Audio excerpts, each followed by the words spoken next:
Social मीडियाच्या जगामध्ये सध्या एकाच नावाची बरीच चर्चा आहे आणि ते नाव म्हणजे कॉक्रोच जनता पार्टी। या आगळ्या वेगळ्या पार्टीनं आज 1 कोटी फॉलोअर्सचा टप्पा ओलांडून प्रस्थापित राजकीय चर्चांना मागे टाकलंय।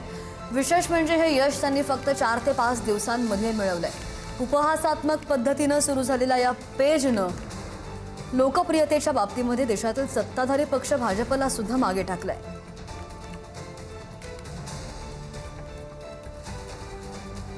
फक्त 4 ते 5 दिवसांमध्ये 1 कोटी 10 मिलियन फॉलोअर्सचा टप्पा ओलांडून या पेजनं सोशल मीडियाच्या इतिहासामध्ये एक नवा विक्रम नोंदवलेला आहे।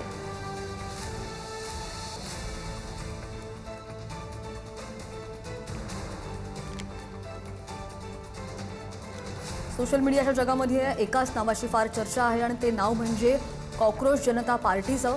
या आगळ्या वेगळ्या पार्टीनं आज 1 कोटी फॉलोअर्सचा टप्पा ओलांडलेला आहे आणि प्रस्थापित राजकीय चर्चांना सुद्धा मागे टाकलंय। महत्त्वाचं म्हणजे हे यश त्यांनी फक्त 4 ते 5 दिवसांमध्ये मिळवलंय आणि उपहासात्मक पद्धतीनं सुरू झालेल्या या पेजनं लोकप्रियतेच्या बाबतीमध्ये देशातील सत्ताधारी पक्ष भाजपला सुद्धा मागे टाकल्याचं दिसतंय।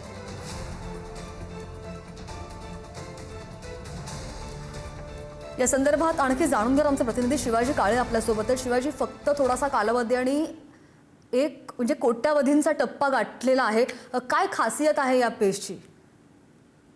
खरं तर जनतेचा आवाज, जनतेचे मुद्दे या सगळ्या पाहायला मिळत आहेत आणि त्याच्यामध्ये त्यांनी त्या पक्षाचा एक फॉर्म देखील भरण्यात दिलेला आहे आणि त्या फॉर्मच्या आधारे जनतेचे प्रश्न आणि सदस्य नोंदणी सुद्धा सुरू आहे। आणि सगळ्यात महत्वाचं आहे की हे कॉक्रोच जनता पार्टी सरन्यायाधीशांनी जेव्हा स्टेटमेंट केलं होतं त्यानंतर निर्माण झालेली ही पार्टी आहे आणि या पार्टीच्या वतीनं जगभरामध्ये ज्या पद्धतीने आता फॉलोअर्स जे आहेत ते वाढताना पाहायला मिळत आहेत। हे सटायरिकली पॉलिटिकली पेज आहे। खरं तर म्हणजे उपरोधानं एखाद्याला मुद्दे मांडले जातात त्याच्यामध्ये हा मांडण्यात आलेला आहे। याच्यामध्ये बनावट पदव्या वापरून कायदा आणि मीडिया क्षेत्रात घुसणाऱ्यांसाठी जे जे स्पष्टपणे भाष्य करण्यात आले त्यामध्ये पाहायला मिळते। सोशल मीडियावरती ज्या लोकांच्या मनामध्ये मोठ्या प्रमाणात रोष आहे त्याच्या माध्यमातून मांडण्यात आलेला आहे।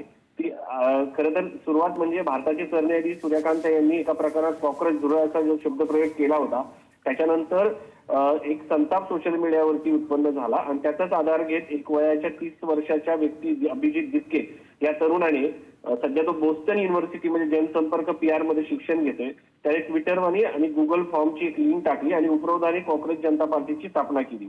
लोकांचा मोठा प्रतिसाद याला पाहायला मिळतोय। अवघ्या काही तासात या फॉर्मला 5000 पेक्षा जास्त लोकांनी प्रतिसाद दिला। 18 मे पर्यंत साधारण 50,000च्या पार हा फॉर्म भरला गेलेला आहे। इंटरनेटवरील एक विनोद म्हणून सुरू केलेल्या या गोष्टीचं रूपांतर एका मोठ्या चळवळीत झालेलं आहे। आता पक्षाची विचारसरणी आणि उद्दिष्ट देखील त्याच्यामध्ये मांडण्यात आलेले आहे। या पक्षाने सदस्य होण्यासाठी उपरोधाने 4 निकष ठेवण्यात आले, त्याचा फॉर्म देण्यात आलाय। नाही बरोबर, अभूतपूर्व व्हायरल वेग म्हणूया, कारण की सोशल मीडियाच्या इतिहासामध्ये इतक्या कमी वेळामध्ये 1 कोटी फॉलोअर्स मिळवणं अशक्यप्राय गोष्ट मानली जाते, जी या मीम पेजनं करून दाखवली आहे। शिवाजी, धन्यवाद दिलेल्या सगळ्या सविस्तर माहितीसाठी। हमारे फॉलोअर्स अब बीजेपी से भी ज्यादा हो चुके हैं। बीजेपी को इतने 8 मिलियन फॉलोअर्स बनाने में 14 ईयर्स लग गए थे।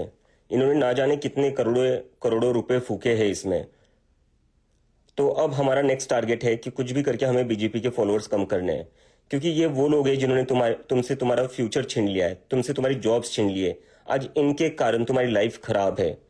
तो जितने भी लोग हैं, जितने भी लोग इस मूवमेंट में शामिल हुए हैं, उन सभी का काम है कि अभी के अभी बीजेपी को अनफॉलो करो। उन्हें बता दो कि अगर वो तुम्हारे लिए जॉब्स प्रोवाइड नहीं कर सकते, अगर वो नीट पेपर लीक पर उनके एजुकेशन मिनिस्टर को रिजाइन नहीं करवा सकते, और अगर वो CBSE के स्टूडेंट से रीचेकिंग की फीस भी बच्चों से ही ले जिसकी गलती CBSE की थी, तो उसके लिए अब उन्हें भुगतना पड़ेगा। तो जितने भी कॉकरोचेस अभी इस लाइव को देख रहे हैं वो तुरंत बीजेपी के अकाउंट पर जाकर उन्हें अनफॉलो कर दीजिए। यहां पर कोई लिख रहा है कि ब्लॉक भी कर दूं क्या? बिल्कुल ब्लॉक भी कर दो।